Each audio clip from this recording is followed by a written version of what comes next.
اب سیدہ مریم کا ذکر خیر ہونے جا رہے ہیں اگلی آیات کے اندر. وَاذْكُرْ فِي الْكِتَابِ مریم، اور اے محبوب صلی اللہ علیہ وآلہ وسلم کتاب میں یاد کریں مریم کو، ان کا حال بیان کریں اس اللہ کی کتاب قرآن میں، اور ان سے بھی ذکر کریں. اِذِ انتبذت من اہلہا مکانا شرقیا، جب وہ اپنے گھر والوں سے الگ ہو گئیں ایک مکان میں جو مشرق کی جانب تھا. یہ آج بھی حجرہ یروشلم میں موجود ہے، مشرقی کونا.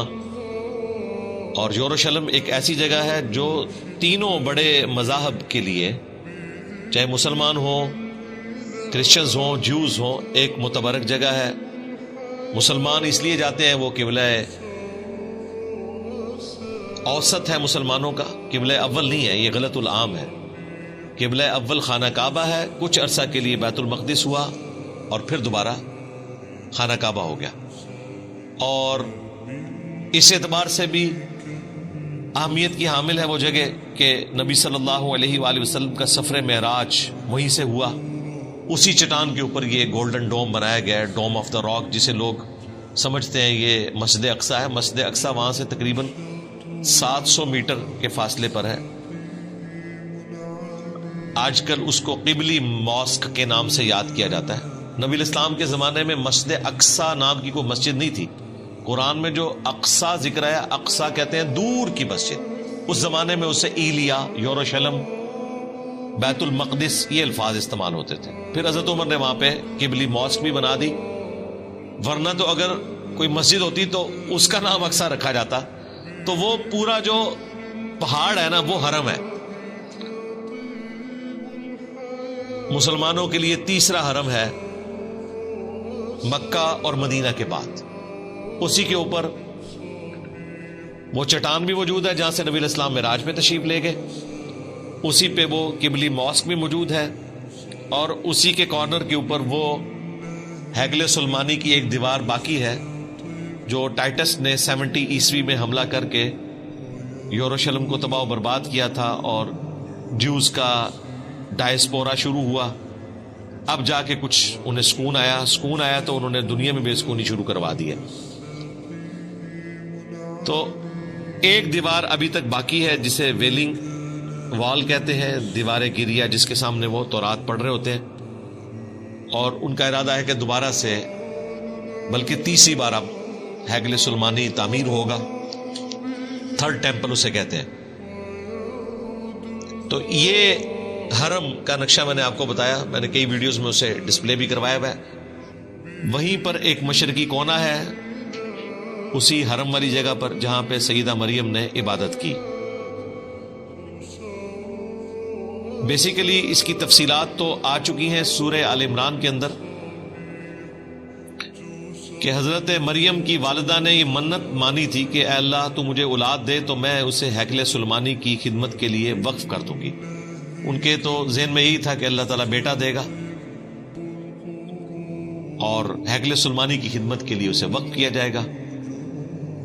کیونکہ اس زمانے میں مرد ہی وقف ہوتے تھے ہیکل سلمانی کی خدمت کے لیے. یہ بڑی آکورڈ بات تھی کہ کوئی عورت ہیکل سلمانی کی خدمت کے لیے جائے. ظاہر ہے پھر پردے کا بھی اہتمام کرنا پڑے گا، اور ایک ریجڈ قسم کے مذہبی ماحول کے اندر ایک عورت کو تو ایکسیپٹنس بالکل ملتی ہی نہیں ہے. جب بیٹی پیدا ہوئی تو انہیں اس چیز کا غم تھا، تو سورہ آل عمران میں آیا کہ کوئی لڑکا بھی اس لڑکی جیسا نہیں ہوگا. ہاں، یہ ہم نے جو تمہیں لڑکی دی ہے، اللہ نے یہ طے کیا ہے کہ اس لڑکی کو اور اس سے ہونے والی اولاد کو جہان والوں کے لیے نشانی بنائیں گے. دونوں ہی بڑے معجزے ہیں، سیدہ مریم کی پیدائش اور ان کے ساتھ جو معاملات، اور ان کے بعد عیسیٰ ابن مریم کی پیدائش. یہ دونوں معجزات ہیں. حضرت مریم کے والد عمران تھے جو بنی اسرائیل کے پیغمبر تھے، وہ تو فوت ہو گئے. سیدہ مریم بعد میں پیدا ہوئی. ان کی کفالت پھر ان کے خالوص سیدنا زکریا علیہ السلام نے کی. اس کا ذکر بھی سورہ آل عمران میں گزر چکا. تو وہاں پہ یہ تفصیل ہے کہ سیدہ مریم خود ایک دعا کے نتیجے میں پیدا ہوئی، لیکن مانگا لڑکا تھا نکل آئی لڑکی، تو اللہ تعالیٰ نے کہا کہ کوئی لڑکا بھی اس لڑکی جیسا نہ ہوتا، اس کو وقف کرو۔ اب یہ بڑی حیران کن بات تھی کہ ان کو وقف کرنا ہے، تو اس کے لیے پھر ظاہر ہے الگ سے ایک حصہ بنایا گیا۔ وہاں پہ جتنے پریسٹ تھے، پادری تھے، مذہبی طبقہ، یا آج کل آپ سمجھ لیں جس طرح مدرسے کے طالب علم، تو وہ جس جگہ پہ بیٹھے تھے وہاں پہ تو اس چھوٹی بچی کو نہیں بٹھایا جا سکتا، اور بچی بھی چھوٹی سی۔ جب وہ چلنے پھرنے کے قابل ہوئی ہیں بمشکل 7-8 سال کی عمر میں، تو ان کو پھر وہاں پہ وقف کر دیا گیا تھا۔ پانی بھر کے لاتی تھی وہ۔ میں نے آپ کو بتایا ایران والوں نے جو مریم مقدس فلم بنائی ہے نا، یقین کریں بندے کے آنسو نہیں رکتے، انہوں نے جو اس کو فلمایا ہے، مجھے پہلی دفعہ اس کو دیکھ کر احساس ہوا ہے کہ یہ غیر معمولی معاملہ ہے۔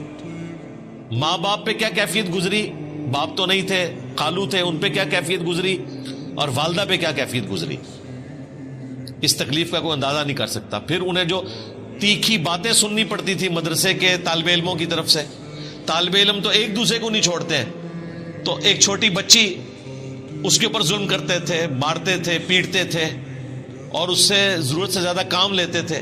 ان کے لیے الگ سے پھر ایک حجرہ حضرت زکریا علیہ السلام نے بنایا جس میں وہ عبادت کرے تاکہ ان کا انٹریکشن ان کے ساتھ نہ ہو۔ ابھی تو ان کی کئی آزمائشیں باقی تھیں۔ ہمیں تو مرتبہ نظر آتا ہے نا حضرت سیدہ مریم کا، ان کی زندگی تو آزمائشوں سے عبارت ہے۔ یتیم پیدا ہوئی، بچپن میں ماں کی شفقت سے بھی ہاتھ دھونا پڑا، وقف ہو گئی۔ ہم تو چھوٹے سے بچوں کو یقین کریں اسکول چھوڑنے جاتے ہیں تو دل ادھر ہی اٹکا ہوا ہوتا ہے، سیدھی سی بات ہے، اور پھر بچیوں کے لیے تو ویسے ہی زیادہ جذبات ہوتے ہیں۔ اور پھر اس کے بعد جو انہوں نے تکلیفیں کاٹی ہیں، لوگوں کی باتیں سنی ہیں، تو یہ مرتبہ حاصل کرنے کے لیے ہمیں تو لگتا ہے نا کہ جی انہیں اللہ تعالیٰ نے بغیر خاوند کے اولاد دی، تو انہیں جو باتیں سننی پڑی ہیں، جس تکلیف سے گزرنا پڑا، اس کا اظہار بھی آپ کو اس میں نظر آ جائے گا۔ اللہ تعالیٰ فرماتا ہے کہ وہ الگ ہو گئی ایک مکان میں جو مشرق کی جانب تھا، ایک حجرہ بنایا گیا۔ فاتخذت من دونہم حجابا، پس بنا لیا انہوں نے لوگوں سے ہٹ کر ایک الگ پردے میں جگہ۔ اب اگلی آزمائش شروع ہو گئی ہے۔ فَأَرْسَلْنَا إِلَيْهَا رُوحَنَا، پس ہم نے ان کے پاس بھیجا اپنی طرف سے ایک روح، یعنی حضرت جبرائیل علیہ السلام کو، ہولی گوسٹ کہہ لیں، روح مقدس کہہ لیں، جبرائیل علیہ السلام۔ فَتَمَثَّلَ لَهَا بَشَرًا سَوِيًّا، تو وہ ان کے سامنے ایک انسان کی شکل میں ظاہر ہوئے ان کے حجرے کے اندر۔ ان کے حجرے میں کوئی مرد نہیں جاتا تھا۔ وہ جب حجرے میں عبادت کر رہی تھی تو انہوں نے دیکھا کہ ایک نوجوان سامنے آ کے کھڑا ہو گیا۔ اب دیکھیں کتنی پرہیزگار عورت تھی۔ قالت، انہوں نے کہا، انی اعوذ بالرحمن منک ان کنت تقیا، میں رحمان کی پناہ میں آتی ہوں، اگر تو واقعی پرہیزگار ہے تو میں اپنے آپ کو رحمان کی پناہ میں دیتی ہوں۔ اس کو بھی تنبیہ کی اور اس سے پناہ نہیں مانگی، اللہ سے پناہ مانگی۔ قال انما انا رسول ربک، تو حضرت جبرائیل نے پھر بتایا میں تو تیرے رب کا رسول ہوں، انسانی شکل میں ہوں۔ ان کے لیے تو کوئی اٹریکشن نہیں کسی عورت میں، فرشتوں کا تو کوئی جینڈر ہی نہیں ہے، نہ مرد نہ عورت، ان کا تو جینڈر ہی کوئی نہیں ہے، انہیں تو کوئی لینا دینا نہیں اس چیز سے۔ تو انہوں نے کہا میں تیرے رب کا رسول ہوں۔ لِأَهَبَ لَكِ غُلَامًا زَكِيًّا، اور میں آیا ہوں تاکہ میں تمہیں عطا کروں ایک پاکیزہ فرزند۔ اب یہ واقعہ ہمیں انجیل میں بھی ملتا ہے، لیکن وہ جس انداز میں بیان ہوا ہے اور یہ جس انداز میں بیان ہوا ہے، زمین و آسمان کا فرق ہے۔ اسی لیے جیمی سوگارڈ کے ساتھ جب مناظرہ ہوا تھا احمد دیدار صاحب کا، تو انہوں نے کہا کہ آپ اسے پڑھو اور پھر بتاؤ آپ اپنے بچوں کو اس واقعے کا وہ ورژن دو گے جو قرآن میں موجود ہے، یا وہ جو تمہاری انجیل میں موجود ہے کہ وہ جو لڑکا ہے وہ ڈھانپ لیتا ہے سیدہ مریم کو، اور یعنی وہ اس طریقے سے اسے پریزنٹ کیا ہے جو ایک مرد و عورت کا ایک تعلق والا معاملہ ہے اس طریقے سے اسے پریزنٹ کیا، حالانکہ ایسا نہیں تھا، بس سامنے آئے تھے، بشارت دی، خوشخبری لے کر آئے تھے۔ یہاں پر وہ چیز بھی کلیئر ہوگی کہ نبی علیہ السلام سے پہلے غیر انبیاء کی طرف بھی فرشتے آ جایا کرتے تھے، انہیں بھی کشف ہو جاتا تھا، الہام ہو جاتا تھا، اگرچہ یہ ایک بہت ایکسٹراڈنری کیس ہے حضرت موسیٰ علیہ السلام کی والدہ اور عیسیٰ علیہ السلام کی والدہ کا، چونکہ وہ پیغمبروں کی مائیں تھیں، ان کے ساتھ تو ایک کیس ہوا، ان کے سوا بھی کیس ہو جایا کرتا تھا کہ غیر نبی سے بھی فرشتہ کلام کر لیتا تھا، لیکن ختم نبوت کی برکت سے اب یہ معاملہ اس امت میں بین ہو چکا ہے۔ تو حضرت جبرائیل علیہ السلام نے کہا کہ میں تمہیں بشارت دینے والا ہوں ایک پاکیزہ بچے کی، اس میں الفاظ ہیں تاکہ میں تمہیں عطا کروں ایک پاکیزہ فرزند۔ اب دیکھیں دین تصوف کے ماننے والوں نے اس میں سے نکالا کہ اگر حضرت جبرائیل بیٹا دے سکتے ہیں تو پیر بھی بیٹا دے سکتے، اور انہوں نے ظاہری الفاظ پکڑے کہ میں آیا ہوں اس لیے کہ تاکہ تمہیں بیٹا دوں۔ بیٹا دوں سے مراد یہ ہے کہ بیٹے کی بشارت دو، کیونکہ بعد میں آ رہا ہے کہ وہ اللہ نے دینا ہے۔ حضرت جبرائیل علیہ السلام تو کسی کو بیٹا نہیں دے سکتے، وہ تو صرف وہی لے کر آئے تھے۔ تو ظاہری الفاظ کو اٹھاتے ہیں، پورا کانٹیکسٹ چھوڑتے ہیں اور کہتے ہیں کہ حضرت جبرائیل بیٹا دیتے ہیں، بالکل ایسا نہیں ہے۔ قالت انا یکون لی غلام، تو سیدہ مریم نے کہا کہ مجھے بیٹا کیسے ہو سکتا ہے؟ وَلَمْ يَمْسَسْنِي بَشَرٌ وَلَمْ أَكُ بَغِيًّا، جبکہ مجھے کسی مرد نے آج تک ہاتھ نہیں لگایا شوہر کی حیثیت سے، اور نہ ہی میں کوئی بدکار عورت ہوں، اور اللہ تعالیٰ کا طریقہ ہے کہ مرد و عورت کے ازدواجی تعلق کے بغیر نسل انسانی یوں نہیں چلتی، تو مجھے اولاد کیسے ہو جائے گی؟ اب یہ ایک ایکسٹراڈنری چیز تھی۔ تو حضرت جبرائیل علیہ السلام نے کہا قال کذالک، انہوں نے کہا ایسا ہی ہوگا۔ قال ربک هو علی ہین، تو انہوں نے کہا کہ تیرے رب کے لیے یہ کرنا بہت آسان ہے۔ یہ سیم وہی الفاظ ہیں جو حضرت زکریا علیہ السلام کے کیس میں فرشتے نے کہا تھا، جب انہوں نے کہا، پیچھے گزر چکا کہ میں بوڑھا ہو چکا ہوں، میری بیوی 5 ہے، تو کہا کہ اسی طریقے سے ہوگا اور یہ اللہ کے لیے آسان ہے۔ تو دونوں ہی معجزانہ پیدائشیں ہیں، حضرت یحییٰ علیہ السلام کی بھی اور حضرت عیسیٰ علیہ السلام کی بھی۔ اور یحییٰ علیہ السلام جو ہیں وہ عیسیٰ ابن مریم کی تصدیق کرنے والے ہیں، ایک زمانے میں ہوئے ہیں، اور آپس میں رشتہ بھی ہے، خالہ زاد بھی لگتے ہیں۔ تو یہاں پہ بھی حضرت مریم کو فرشتے نے کہا اللہ کے لیے بہت آسان ہے۔ وَلِنَجْعَلَهُ آیَةً لِلنَّاسِ، اور ہم تیرے بیٹے کو معجزانہ طور پر ایک نشانی، قدرت کا ایک معجزہ بنائیں گے انسانیت کے لیے۔ وَرَحْمَةً مِنَّا، اور اپنی طرف سے سراپا رحمت۔ وَكَانَ أَمْرًا مَقْضِيًّا، اور یہ ایک ایسی بات ہے جس کا فیصلہ ہو چکا ہے، یہ اللہ کی تقدیر میں طے پا چکا ہے کہ آپ کو معجزانہ طور پر اولاد دی جائے گی، اور یہ اولاد انسانیت کے لیے ایک نشانی ہوگی۔ اللہ تعالیٰ کا ایک پلان تھا کہ ہم نے ایک انسان ایسا بھی پیدا کرنا ہے کہ جس کی ماں ہو اور باپ نہ ہو۔ ویسے تو آدم علیہ السلام کے کیس میں ان سے بھی بڑا ورژن ہے، ان کی تو ماں اور باپ دونوں نہیں تھے، ان کو تو اللہ تعالیٰ نے خاص اپنے ہاتھوں سے بنایا جیسا کہ ہاتھ اس کی قدرت کے لائق ہیں، ہم اس کے لیے یوں تشبیہ بھی بیان نہیں کرتے۔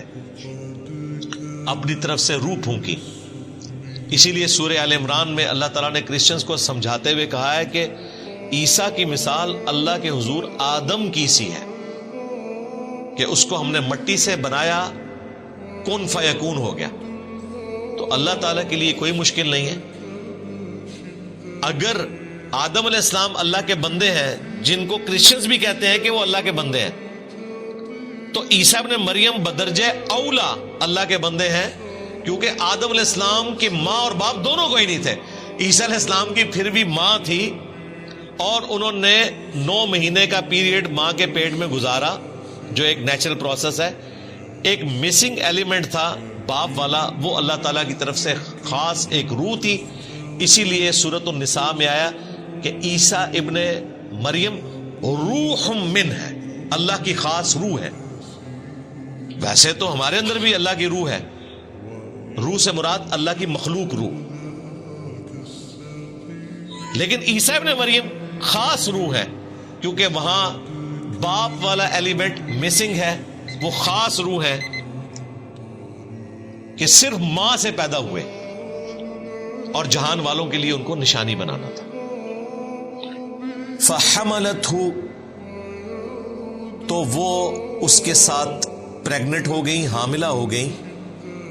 یعنی کہ حضرت عیسیٰ ابن مریم کو معجزانہ طور پر اللہ تعالیٰ نے روح پھونک کر، جیسا کہ اس کی شان کے لائق ہے، رحم مادر میں ایک جنین کی شکل میں رکھ دیا. پھر اس کے بعد انہوں نے 9 مہینے کا پیریڈ گزارا، جو ایک نیچرل پروسیس ہے. فانتبذت بہ مکانا قصیا، تو وہ اس بچے کو لے کر ایک دور کی جگہ پر چلی گئی. ظاہر ہے کہ وہاں پر جو پریگنینسی کے دوران تکلیف اٹھانی پڑتی ہیں ایک عورت کو، تو وہ ایک سمبل ہوتا ہے جس سے لوگ جج کر لیتے ہیں. اور وہ تو وہاں پر عبادت کر رہی تھی، لوگوں نے طرح طرح کی باتیں کرنی تھی. تو آپ کو اللہ تعالیٰ کی طرف سے یہ چیز القاء کی گئی کہ اب آپ اس جگہ کو چھوڑ کر کسی دور بیابان جنگل میں چلے جائیں. دونوں ماں بیٹا، یعنی کہ سیدہ مریم اسی پریگننٹ فارم میں تشریف لے گئی، اور اللہ تعالیٰ نے ان کے لیے معجزانہ طور پر خوراک کا بندوبست کیا، کیونکہ اب وہ کسی کے پاس کھانے کے لیے تو نہیں جا سکتی تھی. 9 مہینے تک انہوں نے کھجور اور پانی کے اوپر گزارا کیا. کھجور ایک پرفیکٹ غذا ہے، ظاہر ہے. ایک کھجور کے اندر 2 روٹیوں کے برابر کیلوریز موجود ہوتی ہیں، اور تازہ کھجوریں اللہ تعالیٰ کی طرف سے اور تازہ پانی کا چشمہ اللہ تعالیٰ کی طرف سے 9 مہینے کے لیے بہا دیا گیا. جس بھی وہ جنگل کے پورشن میں تھی اس کا ذکر آیا. فَأَجَاءَهَا الْمَخَاضُ إِلَى جِذْعِ النَّخْلَةِ، پس وہ جو پریگنینسی کا درد تھا، وہ تکلیف انہیں لے آئی ایک کھجور کے تنے کے پاس. این ممکن ہے کہ وہ سادہ تنا تھا، اللہ تعالیٰ نے معجزانہ طور پر اس کے اوپر کھجوریں ان کے لیے اگا دی، یا وہ پہلے سے درخت موجود تھا. بہرحال ایک غیر معمولی چیز ہے. تو وہ اس درخت کے ساتھ ٹیک لگا کے بیٹھ گئی. اب انہوں نے اپنی تکلیف کا اظہار کیسے کیا؟ قالت، انہوں نے عرض کیا اللہ کے حضور، یا لیتنی مت قبل ھذا، اے کاش میں یہ دن دیکھنے سے پہلے مر گئی ہوتی. وَكُنْتُ نَسْيًا مَنْسِيًّا، اور میں بالکل ایسی ہو جاتی کہ لوگ جسے فراموش کر دیں. لوگ مجھے جانتے بھی نہ کہ مریم نام کی کوئی عورت بھی دنیا میں موجود تھی، مجھے یہ دن نہ دیکھنے پڑتے. اب یہ بڑی حیران کن بات ہے کہ آپ کو حضرت جبرائیل علیہ السلام بشارت دے رہے ہیں، تو آپ کی تو خوشی کی انتہا نہیں ہونی چاہیے تھی. لیکن بہرحال انسان ہے، انسان کے ساتھ وہ سارے کے سارے لوازمات لگے ہوئے ہیں. انسان لوگوں کی باتوں سے تکلیف کا شکار بھی ہوتا ہے. تو سیدہ مریم کو بھی اس تکلیف کا احساس ہوا کہ میں اب لوگوں کا سامنا کیسے کروں گی کہ بغیر شادی کے مجھے اولاد ہو گئی، تو لوگ طرح طرح کی باتیں کریں گے. اس تکلیف کے احساس نے انہیں آہوزاری کرنے پر مجبور کیا اللہ کے حضور کہ کاش آج سے پہلے میں مر چکی ہوتی، یہ دن نہ مجھے دیکھنے پڑتے اور میں بھولی بسری ہو جاتی. نسیم منسیہ. اب اس مبارک آیت میں بھی منکرین احادیث کا رد ہے، جو احادیث میں آئے ہوئے واقعات کا مذاق اڑاتے ہیں کہ یہ کیسے ہو گیا. یہی بات اگر صحیح بخاری یا مسلم میں لکھی ہوتی تو انہوں نے مذاق اڑانا تھا، یہ کیسے ہو گیا، کہ سیدہ مریم کو فرشتہ بشارت دے اور اس کے بعد پھر وہ کہ میں کاش مر گئی ہوتی، بھولی بسری ہو جاتی، یہ ہو ہی نہیں سکتا. ہمیں اگر حضرت جبرائیل بشارت دے ہم تو خوشی کے مارے پھولے نہیں سمائیں گے.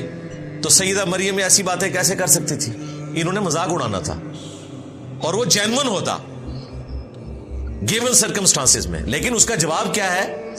یہ بھی حقیقت ہے کہ انسان بہرحال انسان ہے، اس نے لوگوں کو فیس کرنا ہوتا ہے، تکلیف کا شکار انسان ہو جاتا ہے. اب دیکھیں وہ صحابہ کرام جو جنگ سے پہلے اپنی جان نچھاور کرنے کے لیے تیار تھے، ان میں سے کئی اصحاب غزوہ احد میں چھوڑ کر چلے گئے، اور قرآن میں اس واقعے کا ذکر بھی ہوا، اور 2 دفعہ اللہ تعالیٰ نے سورہ آل عمران میں ان کی معافی کی اناؤنسمنٹ بھی کر دی.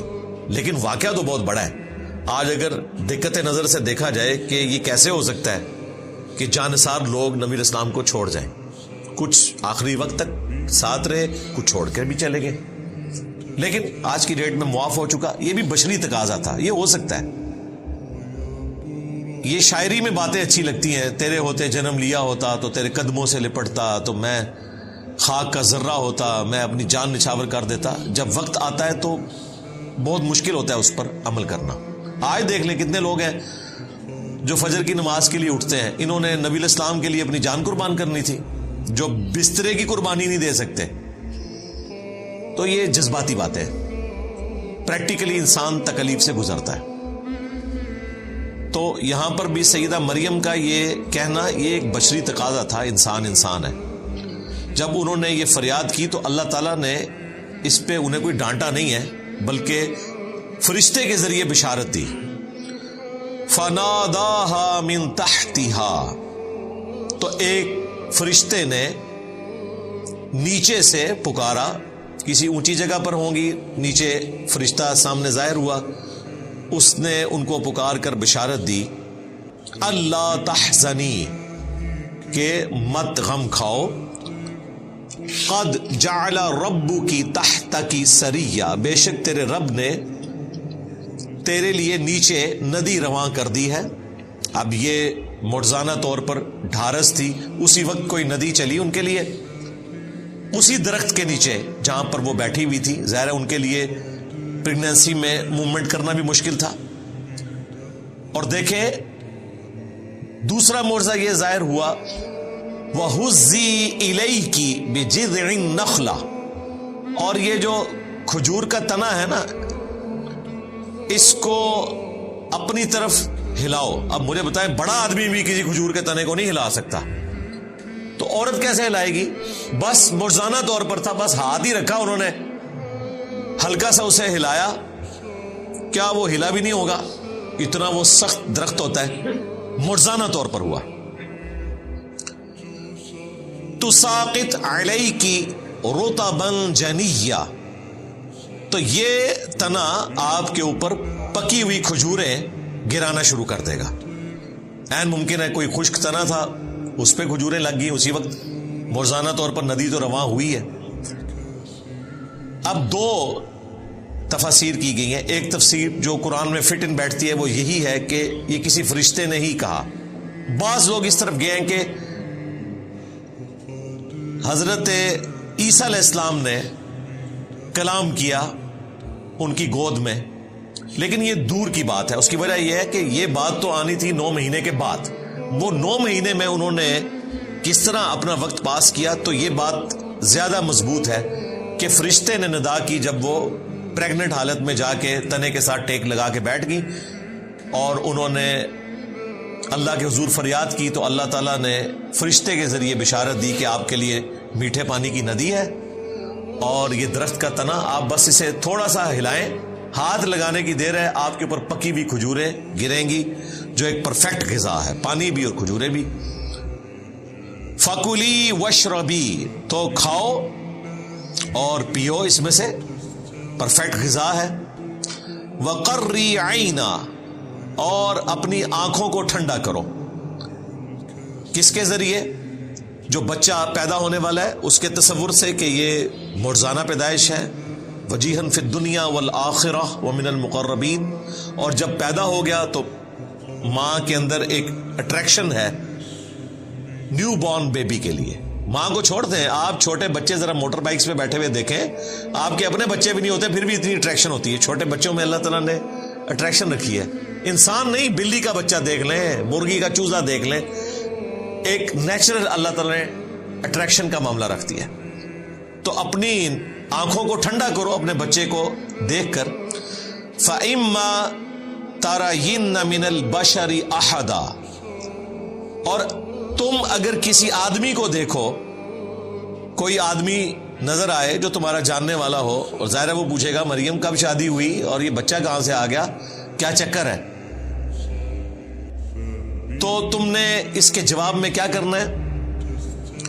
فَقُولِي إِنِّي نَذَرْتُ لِلرَّحْمَنِ صَوْمًا، تو پھر تم نے اس بندے سے کہنا ہے کہ میں نے رحمان کے لیے روزے کی منت مان رکھی ہے. فَلَنْ أُكَلِّمَ الْيَوْمَ إِنسِيًّا، تو میں آج کسی انسان سے گفتگو نہیں کروں گی. اب یہ حیران کن بات ہے، یہ بات کس طرح کی جائے گی؟ اگر وہ گفتگو کرتی ہیں تو چپ کا روزہ ٹوٹ گیا. اب اگر یہ جملہ بخاری شریف میں موجود ہوتا یا میں اپنی ویڈیو میں کہتا تو انہوں نے کہنا تھا دیکھیں اس میں لٹریچر کی غلطی ہے، یہاں ہونا چاہیے تھا کہ تم نے اشارے سے کہنا ہے. یہ الفاظ کیوں آئے؟ فقولی، تو تم نے کہنا ہے، یہ تو الفاظ ہی نہیں ہونے چاہیے تھے. اس طرح لوگ نا بال کی کھال اتارتے ہیں، تو قرآن میں بھی اتاری جا سکتی ہے، لیکن ہم پورے کانٹیکسٹ میں اس کو دیکھتے ہیں کہ پیچھے ایک پریسیڈنٹ سیٹ ہے. سیدنا زکریا علیہ السلام کو بھی اللہ تعالیٰ نے فرشتے کے ذریعے کہا تھا کہ آپ بھی 3 راتوں تک کلام نہیں کر سکیں گے مگر اشارے کے ساتھ، ان کی تو زبان بند ہو گئی تھی.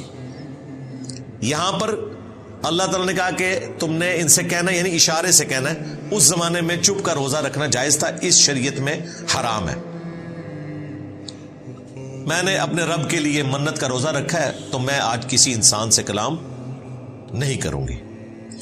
اب ظاہر ہے اس کے بعد اگلا حکم جو اس میں لکھا نہیں ہوا لیکن انڈرسٹوڈ ہے کہ اگلا اشارہ بھی ملا کہ اب اس بچے کو لے کر ان پادریوں کے پاس، یعنی کہ یہودیوں کے مولویوں کے پاس جاؤ.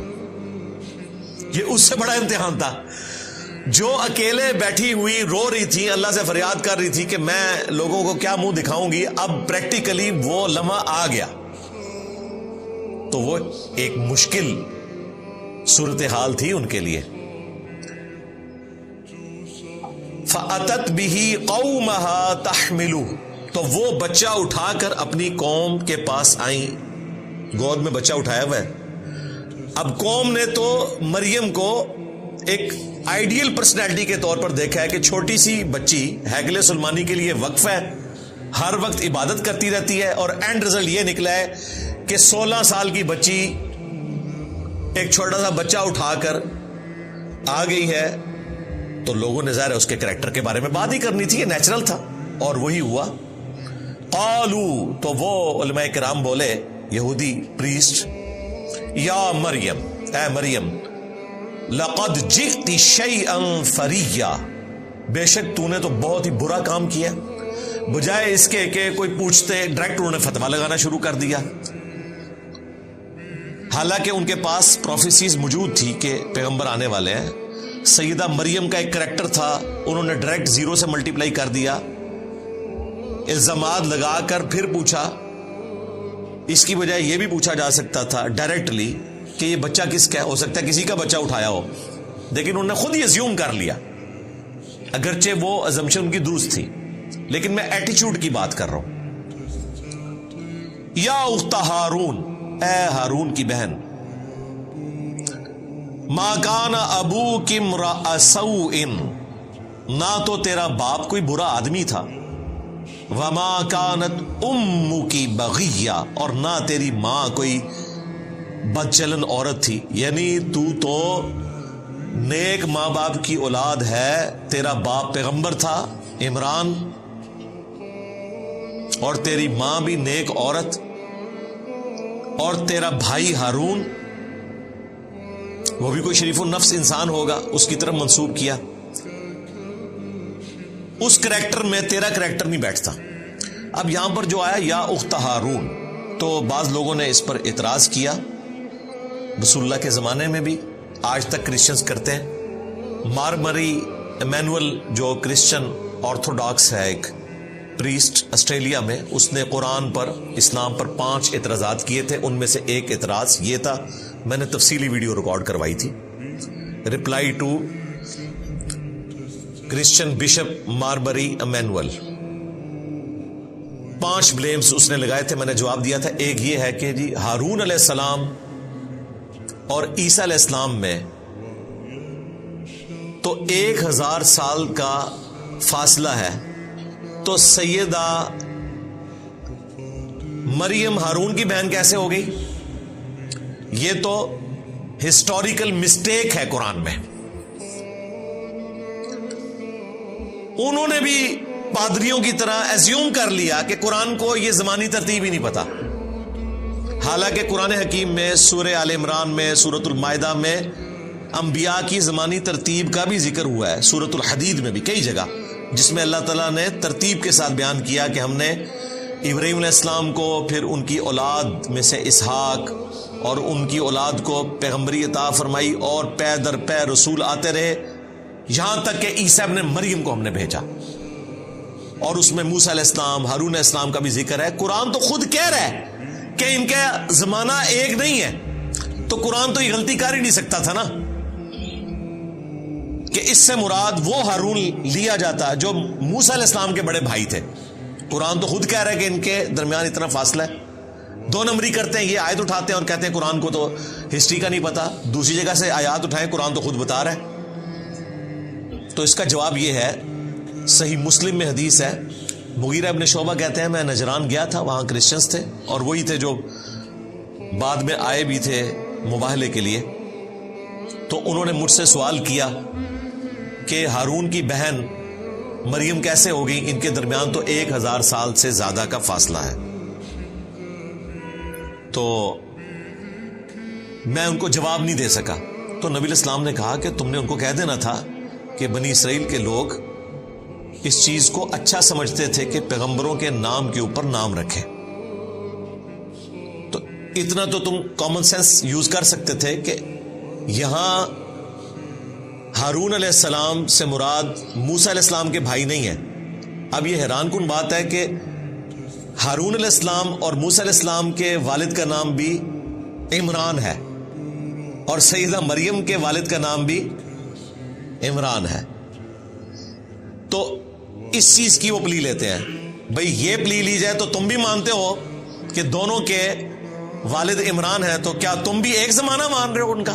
نہیں، تو وہ وہی جواب دیں گے جو نبی علیہ السلام نے دیا کہ انبیاء کے ناموں کے اوپر نام رکھے جاتے تھے، نیک بندوں کے ناموں کے اوپر نام رکھے جاتے تھے، اور وہ لیگیسی اس امت میں بھی چلی ہے۔ ہم لوگ بھی پریفر کرتے ہیں کہ انبیاء کے ناموں کے اوپر نام رکھیں۔ اس وقت دنیا میں سب سے زیادہ نام محمد ہے، وہ اسی وجہ سے ہے کہ نبی علیہ السلام کی طرف نسبت ہے۔ مسلمان ابراہیم بھی رکھتے ہیں، موسیٰ بھی رکھتے ہیں، عیسیٰ بھی رکھتے ہیں، الحمدللہ۔ تو بنی اسرائیل میں بھی یہ طریقہ تھا کہ نبیوں اور نیک لوگوں کے نام کے اوپر نام رکھے جاتے تھے۔ تو نبی علیہ السلام نے کہا کہ تم نے کہہ دینا تھا کہ بنی اسرائیل انبیاء اور نیک لوگوں کے ناموں کے اوپر اپنے بچوں کے نام رکھا کرتے تھے۔ تو اس سے یہ پتا چلا کہ سیدہ مریم کا کوئی بھائی تھا جس کا نام ہارون تھا۔ یہاں ہارون سے مراد موسیٰ علیہ السلام کے بھائی نہیں ہیں۔ بعض علماء نے اس کا کمزور جواب دیا کہ یا اختہ ہارون سے مراد اسی طریقے سے ہے جیسا کہ قرآن حکیم میں جگہ جگہ ذکر ہوا۔ پیغمبر کے کیس میں لوط کے بھائیوں نے، نوح کے بھائیوں نے، یعنی اس قوم میں سے ہی پیغمبر ہوتا ہے، تو بھائی کے رشتے سے بات کی جاتی ہے، اگرچہ وہ فرق تو ہے امتی کا اور پیغمبر کا۔ تو یہاں بھائی سے مراد یہ ہے کہ سیدہ مریم ہارون علیہ السلام کی اولاد میں سے تھیں، اس وجہ سے یا اختہ ہارون کہا گیا۔ لیکن وہ اپنے زمانے کے لیے تو درست ہے، قرآن میں ایسی کوئی نظیر نہیں ملتی کہ اولاد میں ہو اس کے لیے بھی کہا جائے کہ ہارون کے بھائیوں میں سے یا موسیٰ کے بھائیوں میں سے، اس طرح کی کوئی مثال نہیں ملتی. یہ کمزور جواب ہے. جواب وہی ہے جو صحیح مسلم کے اندر آیا ہے.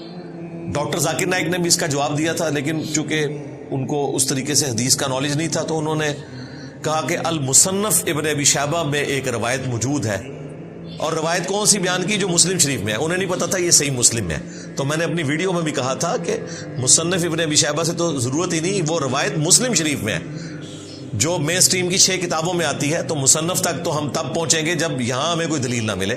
تو سیم حدیث صحیح مسلم میں موجود ہے جو اس مسئلے کو کلیئر کر دیتی ہے کہ یا اخت ہارون سے مراد یہ ہے کہ ہارون علیہ السلام کے نام پر مریم سلام اللہ علیہا کا کوئی بھائی تھا جس کا نام ہارون تھا. البتہ ہماری ایک ماں ہے سیدہ صفیہ، ان کے بارے میں بخاری مسلم میں آتا ہے غزوہ خیبر کے موقع پر وہ لونڈی بنا کر لائی گئیں. یہودی سردار کی بیٹی تھیں اور وہ ہارون علیہ السلام کی نسل میں سے تھی، پیغمبروں کی اولاد میں سے. تو صحابہ کرام نے پھر مشورہ دیا کہ ان کو آپ اپنے پاس رکھیں کیونکہ یہ پیغمبر کی اولاد میں سے ہیں تو ان کی دلجوئی بھی ہوگی، کوئی عام عورت نہیں ہے. تو نبی علیہ السلام نے اتنی دلجوئی فرمائی کہ سیدہ صفیہ کو آزاد کر دیا، اور ان کی آزادی ان کا حق مہر ٹھہرا، اور انہیں اپنے عقد میں لے لیا نکاح کر کے بجائے لونڈی بنانے کے. مزید پروٹوکول دیا، ان کی وہ غلامی بھی ختم کر دی اور انہیں آزاد کر کے اپنے عقد میں لیا، اور ہماری ماں بن گئی سیدہ صفیہ بنت حیی بن اخطب. حیی ابن اخطب یہ یہودی سردار تھا جو مارا گیا. پھر اللہ تعالیٰ نے معجزانہ طور پر سیدہ صفیہ کی ڈھارس بندھائی. یہ نان مسلم بھی اعتراض کرتے ہیں کہ وہ عورت جس کا باپ، بھائی، رشتہ دار ایک دن میں قتل ہوئے ہوں، وہ عورت اسی دن کس طریقے سے کسی ایسے شخص کے عقد میں جا سکتی ہے کہ جس کی وجہ سے سارے قتل ہوئے، یعنی خود رسول اللہ صلی اللہ علیہ وآلہ وسلم. تو ایسا نہیں ہے، وہ احادیث موجود ہیں. ان کو اللہ تعالیٰ نے بشارت دے دی تھی کہ آپ آخری پیغمبر کی بیوی بننے والی ہیں. تو پہلے دن ہی اللہ تعالیٰ نے ان کے دل کو رسول اللہ کی طرف کر دیا تھا، اگرچہ اس دن ان کا باپ قتل ہوا تھا، باقی رشتہ دار قتل ہوئے تھے. پھر بھی نبی علیہ السلام کی طرف مائل ہوئیں اور انہوں نے فوراً اسلام قبول کر لیا اور نبی علیہ السلام کی وہ زوجہ بن گئی. اور ان کا قد چھوٹا تھا، اونٹ پہ بیٹھ نہیں سکتی تھی، تو نبی علیہ السلام نے اپنے مبارک گھٹنے کو رکھا اور اس پہ پاؤں رکھ کے وہ اونٹ پر سوار ہوئی.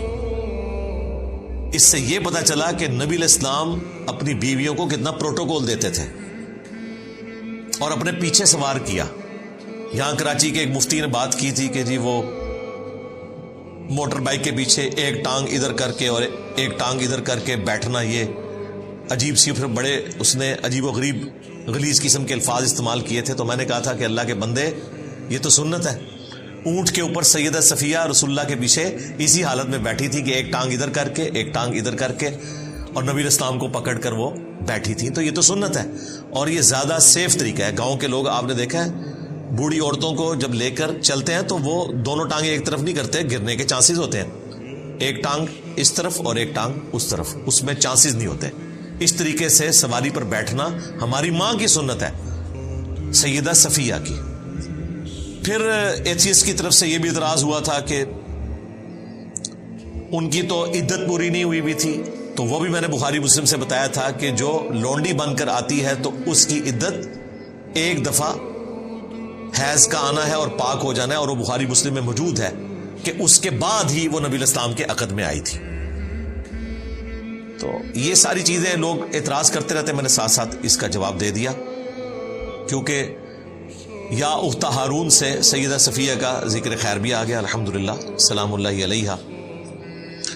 اب جب ان پادریوں نے یہ بات کی نا کہ نہ تو تیرا باپ کوئی بدکار تھا نہ ماں بدکار تھی اور ہارون کی تو بہن ہے اور کام تیرے یہ ہیں، تو سیدہ مریم کو تو پہلے ہی بشارت تھی کہ آپ نے نہیں بولنا اور کہنا میں نے رحمان کے لیے روزہ رکھا ہے، اور مزید جو گائیڈ لائنز تھی وہ یہ تھی فاشارت الیہ، تو انہوں نے اشارہ کیا اس بچے کی طرف، کیونکہ بول تو نہیں سکتی تھی،